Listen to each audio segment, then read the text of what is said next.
Not your average girl from your video. Hi guys, it's Ahsante, and VidCon was wild. It was one of the most wonderful, yet challenging, yet surreal experiences of my entire life. It was great to feel like I was contributing positively to the space, and so cool that I had so many more friends and familiar faces this year. But also seeing almost all of my internet faves in the same place was like, whoa. I stayed across the hall from Casey Neistat. I wound up hanging with Cat Black for quite a bit. Megan Tonjes gave me a hug straight away. Nick, aka Soundly Awake, was super friendly. There were some people who I didn't see at all, and some people who I saw all the time. Like if I had $1 for every time I saw Phil DeFranco, like the dude was everywhere. I ran around with my sister this year again, which was super fun. Shout out to you, Dara. Having a ride or die friend at VidCon is a game changer, so Dara, I'm glad you could come again this year. I went from less than famous panelist last year to featured creator this year.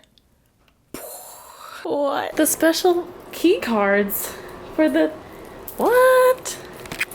Ah, such VIP! We're freaking out.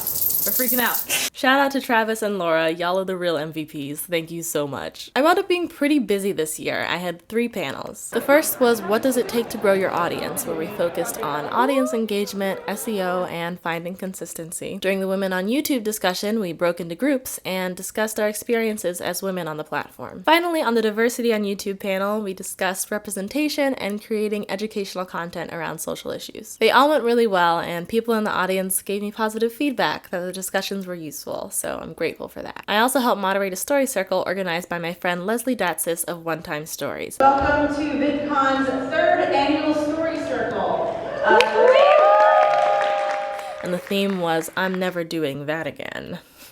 You thought. I organized a YouTubeBLACK meetup for Black creators that wound up on YouTube's Instagram. I did a lot of organizing through Twitter, I made pub images, I brought a sign-up sheet for people's social media info, I brought the music, and I also made buttons. It was a lot of work, and even though I had 3 panels and was speaking in front of hundreds of people, this was what made me the most nervous because it was just me trying to pull it off and I didn't know who was going to show up. But it was a total success, and it was so great to see people come together and enjoy something that I had really worked on. I also cannot tell you how rejuvenating it was to just be with my Black sisters. Andre, aka Black Nerd Comedy, also came, which made my day because he was one of the OG YouTubers that I was looking at when I was starting out. I made a playlist of all the YouTubers who came out, so you can check them out in the description. And I have extra buttons! I remember some of you guys in the comments were talking about how you would want an extra button, and I would love to send them to you. Unfortunately, that costs money, and I already paid for these buttons out of pocket. I don't have a budget.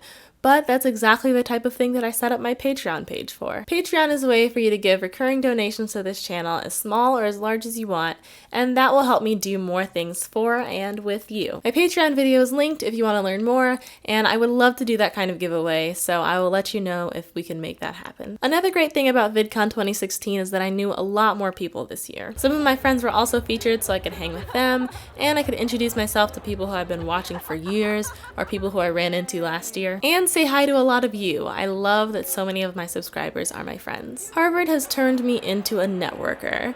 Networking is not something that I liked before, but now I enjoy it. And I figured I would go ahead and use this pass because although I would love to be invited back, I am not taking a darn thing for granted, okay? Like, do you only live once? Okay, is tomorrow guaranteed? Okay. Once as I was waiting for an elevator, I turned around and saw Lacey Green and was like, oh, hey, Lacey. And she was like, hey, have we met? And I was like, no, I'm Ahsante. And I told her how I was a big fan of Brawless and Decoded, and we proceeded to talk about how Francesca Ramsey is amazing. Low-key, that was one of the themes of VidCon, is Chescalee's amazing. I saw Hank Green in the elevator, and he made it a point to introduce himself to everyone in the elevator, like, hi, I'm Hank, hi, nice to meet you, hi. So nice. In the write-up, Gabby Dunn was like giving him crap for something as a joke, and I was just like, is this real life? I also saw Hank later at the Featured Creators food court backstage, and it was hilarious because the food court was closing. He and Susie were trying to grab something for dinner. And they were like, sorry, we're closing. And Susie was like, do you know who this man is?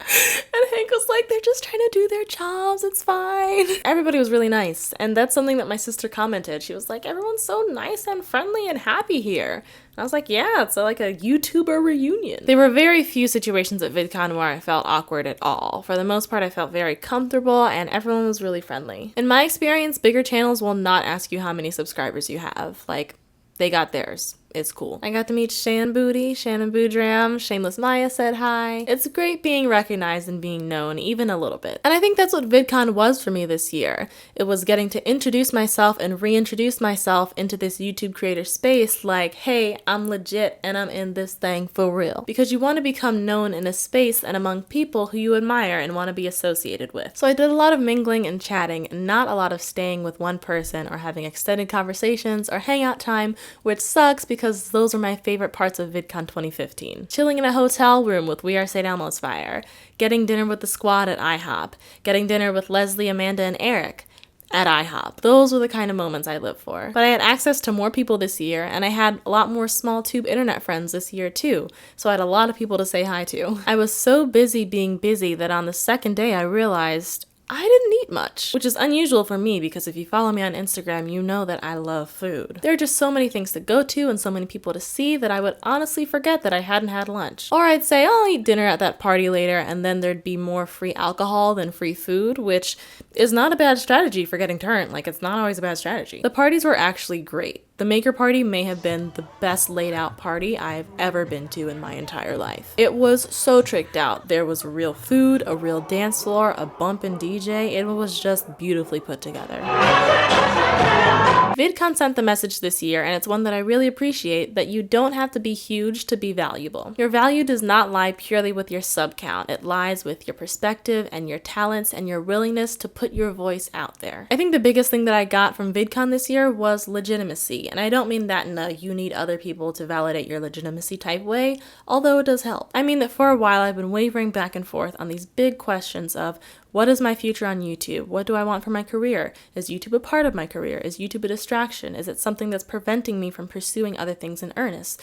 YouTube is blocking me from seeing my IRL friends. Should it be something more than just the casual hobby that I do for fun? I'm putting a lot of personal time, effort, and money into this. Is it even worth it? And as of late, especially after VidCon, it's become clear that the answer is yes. I'm reaching people, and at VidCon you get to see those real people in person, and that other people are seeing this channel as viable and valuable, which is what you need to grow. So again, thank you so much to the VidCon team. Thank you, Laura and Travis. In the comments, let me know if you've met some of your favorite YouTubers or YouTube friends in real life and what it was like. If you like this video, you can like it, subscribe to see more, and support me on Patreon to help me make more. As always, thank you so much for watching. Remember to live spiritedly and think creatively, and I will see you next time.